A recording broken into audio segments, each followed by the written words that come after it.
And if you look at cortisol, think of it, it's like a teeter-totter. You push on one end, the other end's going to come up. We are well aware there are a lot of people who are quite fatigued in the morning, but then jacked up at night where they get their second wind. That's because they pushed on the teeter-totter. Cortisol was low in the morning, high at night.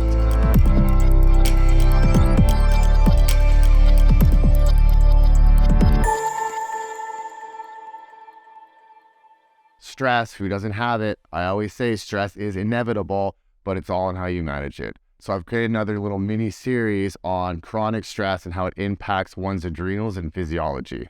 They say our stress is 100 times greater than our great grandparents, but the reality is we are just becoming poorer at managing that stress. Our stress management has significantly decreased due to like physiological aspects that are being compromised due to the society that we live in and just other forms of stress rather than what we had hundreds of years ago. So in relative to today's society, let's talk a little bit about the adrenals. So what are adrenals? Adrenals, they are located on your kidneys, adrenals on top of the kidneys. We all know they are mainly responsible for producing cortisol in response to stress. So it does not matter the form of stress, chronic or acute, mental or physical, our adrenals respond the same in a fight or flight fashion. So when I say stress, I mean everything. It doesn't matter if you're picking up a barbell. It doesn't matter if you're fighting with your spouse. It doesn't matter if you're eating a food that is hard on your digestion. It doesn't matter if you're running away from a tiger. The adrenals will sense stress as stress no matter what it is, and it will respond with cortisol. And I wanted to throw a couple tidbits in here. So thyroid issues Thyroid issues are usually due to adrenal issues. And so are you someone who's addressed the thyroid and they've gotten nowhere? That's because of the impact the adrenals will play on the thyroid system, which I will get more into. And here's a really big topic. Is adrenal fatigue real? So something that has changed throughout my career was I always thought adrenal fatigue was a myth, and there's this thing known as cortisol resistance. It's the same as insulin resistance. The cell is rejecting cortisol. So I figured more people are suffering with that. The reality is adrenal fatigue is real, but it's not as common as most people think. They are more so dealing with that cortisol resistance rather than adrenal fatigue. Going into the next slide here, let's talk about our biggest life stressors. So relationships are definitely one of them. Toxic relationships, abusive relationships, things like divorce. Especially on children as well, if there is a family involved going through divorce, that is one of the biggest stressors in life. We spend a lot of time with other people, so they're going to have a big impact on us. And I'm not just talking boyfriend, girlfriend, husband, and wife. They're also your friends that can create very big stressors in your life. I'm sure some of us have all been there. And then we're looking at a stressful work environment. We spend most of our lives at work, majority of them. So this is where it's important to try to find a job that you love. I completely understand, though, that may be difficult in today's society, but you have to look on the bright side of things. Sometimes you're just lucky to have a job, especially with the way economy is right now. With that being said, work is very stressful, especially if you have like a poor coworker or a poor boss that can really play a role on your levels of stress. And as we know, poor sleep. Poor sleep is going to create a whole slew of issues. I also put shift work in brackets here. This can relate to new parents as well because they're up all night with their children or with their newborn babies. Obviously, that's not something we can just negate, but this is where we'll talk about improving that when that is something that you have to deal with. But when it comes to shift work, I always tell people maybe find another job. If you are dealing with chronic health issues, if you're not, okay, you probably will though, but my own experience, I have done lots of shift work in the past. My mother, for example, her health had significantly declined when she started doing shift work. So this is one that really plays a role on your stress levels. Financial issues. Who doesn't have financial issues, right? What do they say? You solve one problem, you just create another problem. So even the rich have financial issues in different terms. But we know this is a big one that creates a lot of stress in people's lives. Creating a new business, starting a new business. I know how that goes. It is quite stressful. You put all of your eggs into one basket initially, and that can place a lot of stress on you. And sometimes you have sleepless nights. Sometimes you have really down moments, but in the end, if you're really committed, it's definitely worth it, but it is a really big life stressor. Chronic illness and like surgery, for example, due to the fact that cortisol is going to help heal. But if you're chronically dealing with that and not recovering from it, you're going to spew out tons of cortisol, and that in return is going to be a huge stressor on your life. Death, so the loss of a loved one. I'm sure many people have experienced that, including myself. It is very traumatizing, and that will create a huge stressor on your life. Loss of a job, that plays into a lot of this. The loss of a job will affect our financial situation. It's going to affect our sleep. It's going to affect our relationships, exacerbate our illness. So this is a really big stressor in life as well. And then loneliness. Loneliness, a lot of people like to say that they like to be lonely, but that's just not true. We are a tribe mentality. We are meant to be around people. What we don't like is how sometimes people make us feel, but we just haven't found the right person, friend group, whichever it may be, relationship. But loneliness is a really big one that contributes to, you hear all sorts of issues, like especially immune issues. And we'll get into how that cortisol affects the immune system. So those are some of your biggest life stressors. There are thousands more, but these are some that have been deemed to be the biggest life stressors. Let's talk about the effects of stress. And number one being fatigue. This is one of the most common ones I see. A lot of us complain about fatigue, whether it's an afternoon crash, having trouble getting up in the morning. Fatigue is quite common. So we see here high levels of cortisol inhibit thyroid function. So what it's going to inhibit is the conversion of T4 to T3. So T4 is labeled as your inactive form. Still plays a little bit role in metabolism, but nowhere near to the extent of T3. So that higher level of cortisol is going to block that conversion, resulting in higher levels of T4 and lower levels of T3, decreasing metabolism. Cortisol will also increase thyroid binding globulin. So then you're holding on to that thyroid rather than releasing it, converting it, and making it active. And then reverse T3, high levels of cortisol will cause the thyroid to take T3 of an iodine molecule and it just swaps them. And then this will sit on the nucleus, inhibiting the active form of T3 to bind to the nucleus, resulting in fatigue. And this ultimately will decrease one's metabolism. And this is actually a survival mechanism because when we're under stress, that fight or flight, our body is designed just to survive. And a comment I wanted to throw in here because doctors are very, very bad for this. I'm sorry to any doctors out there, but you need 9 different panels to properly assess your thyroid. So you need free T3, total T4, free T4, TPO, thyroid antibodies, reverse T3, thyroid binding globulin, TSH. Like you need a lot of readings. Otherwise, just checking your TSH, you have no idea what's going on with your thyroid. That high or low TSH could literally mean anything. And then to accompany the poor thyroid function, the less thyroid you have, the more cortisol you have, and the longer it stays in the system. So once you get hit with these effects of stress, it just gets worse and worse and worse if you're not addressing them properly. And cortisol will also increase our blood sugar. So this actually provides energy, but chronically it can lead to adrenal fatigue. And this is where we also see people who are suffering from extreme levels of fatigue. And these people are also ones that are falling asleep as soon as they get in a car or on a plane, or the ones that can stay in bed for 10 plus hours a day.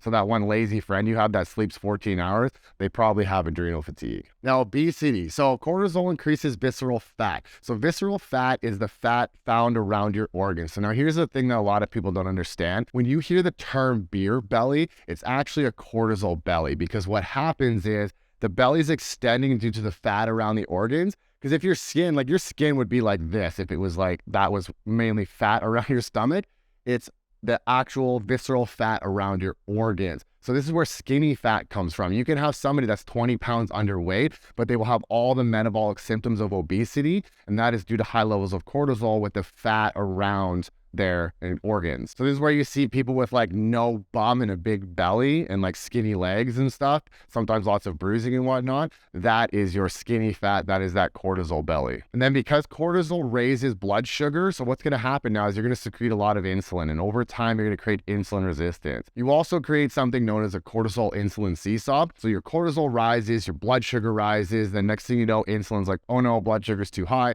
So you shoot out a bunch of insulin and it drops blood sugar too low. So then you respond again with cortisol, and it's just like this all day long. This is where a lot of cravings and crashes come from. This is why eating a big carbohydrate breakfast can be bad for you. It'll create those blood sugar swings throughout the entire day. Going on to the next slide, talk digestion. So this is a really big one because you'll hear a lot of people when they begin to manage their stress, they actually begin to improve their digestion. Now, I will say this is mainly for people that have been dealing with acute stress, lifelong stress, trauma, all that kind of stuff. That is what will actually play a big role into actually having to dive really deep down into the gut to figure out what's going on. But acute stress that's creating digestive issues, managing that stress can really reduce those digestive issues. But as I spoke about in my dopamine series, high stress creates adrenaline. 50% of that is going to go through the gut, and this will increase bad bug growth up to 10,000%. So this is why people tend to get really bloated and brain foggy and those neurological issues under chronic amounts of stress. And then when we look at what cortisol does to the stomach lining, it's going to pull blood from there and it's going to create gastritis. So inflamed stomach ulcers.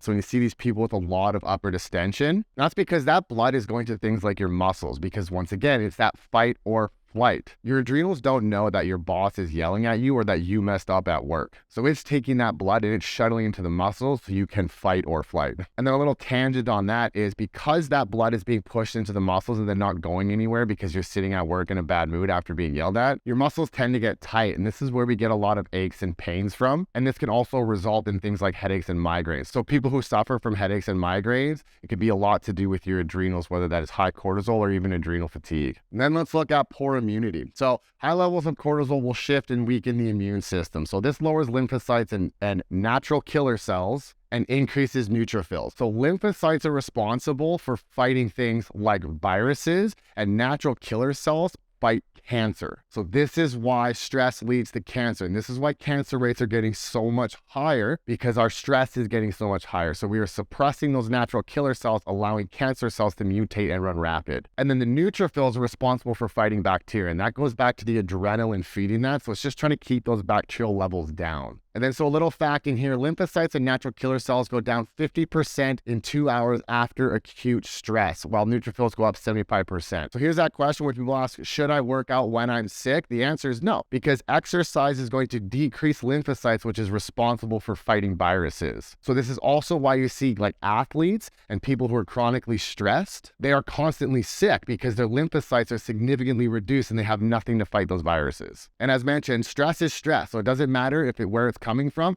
But when I say stress, it could even be things like mold exposure. So this is why people who are sick all the time, a lot of practitioners will ask, okay, well, is there mold in your home? Because that will greatly weaken the immune system. And with that chronic stress comes 80% increased risk of infection. So on to the next one. So allergies, this is a really big one. A lot of people have allergies. And what happens is we take a lot of things like antihistamines. All that is doing is blocking the receptor from soaking up that histamine. So now what you're doing is you're building up more histamine in the blood and you're creating problems elsewhere. And then when that antihistamine wears off, you feel like absolute garbage and your allergies come back 10 times more powerful. This is things like Dristan for your nasal. People will take that and the next thing you know, they're really clogged up 10 hours later and they have to rely on Dristan constantly. But these histamine reactions are going to rapidly increase cortisol because this is going to suppress mast cells. And mast cells are what contain histamine. So by suppressing them, you're going to get rid of those histamine reactions. But if you're somebody who is chronically stressed and you're reaching adrenal fatigue, you're going to have a very poor response to allergies.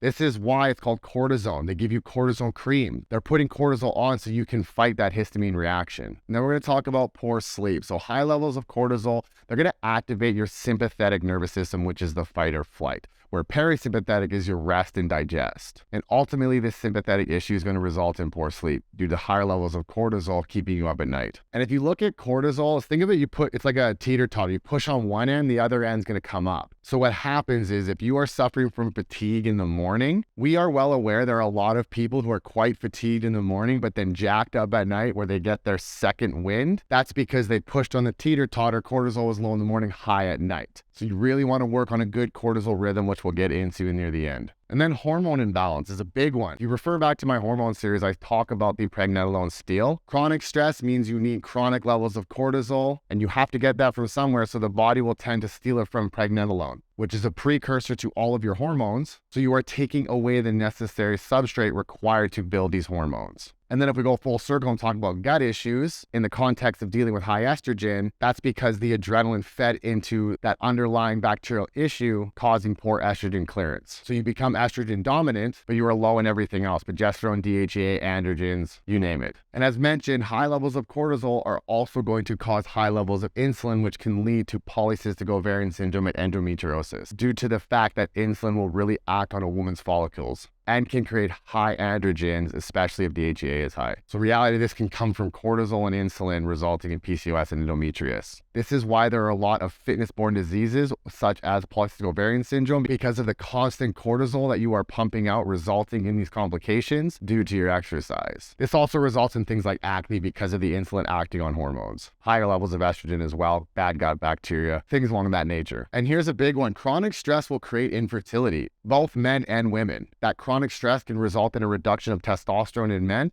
affecting the testes, creating lower sperm counts. And in women, they're not going to ovulate, so that increases high risk of infertility. And then I put a little miscellaneous section here, so like dizziness. Dizziness is a sign of adrenal issues and adrenal fatigue, especially when you stand up fast, because when you're laying down, you're only this tall. So you don't need a lot of pressure to get blood to the brain. But when you stand up rapidly, if you have poor adrenal function, you're not constricting those vessels well enough, keeping enough blood in the brain, resulting in dizziness. And if it's bad enough, passing out and smacking your head, creating a TBI, resulting in even further hormonal and cortisol issues. And then a big one is salt cravings. As you produce cortisol, you produce aldosterone. And aldosterone is what keeps sodium in the blood. It keeps volume and pressure up. But chronic cortisol and adrenal fatigue can result in lower sodium levels, so you crave salt trying to build that back up. And I've heard this a lot with my clients, so this is a big indicator of adrenal issues. One thing I forgot to mention as well when we were talking about immunity is when you look at what exercise does to your lymphocytes, take marathon runners. They usually get pretty sick after competing in a marathon. And that's due to the chronic levels of cortisol suppressing lymphocytes, leaving them wide open for viruses, and they end up getting the flu. There's also an incident of where a marathon runner had to get pieces of their colon removed because they pulled so much blood from their digestive tract while running due to adrenal issues. I'm not saying running is bad, just make sure you're healthy. Marathon running probably isn't the greatest, but you can do running in a healthy manner. So I'm going to wrap up part 1 there, and then the next series we're going to talk about how do we address these situations and a little bit more info on deciding whether or not you are dealing with high cortisol or actual adrenal fatigue. So if you guys like that video, please hit the like and subscribe button and follow me on Instagram at that.coach.curtis.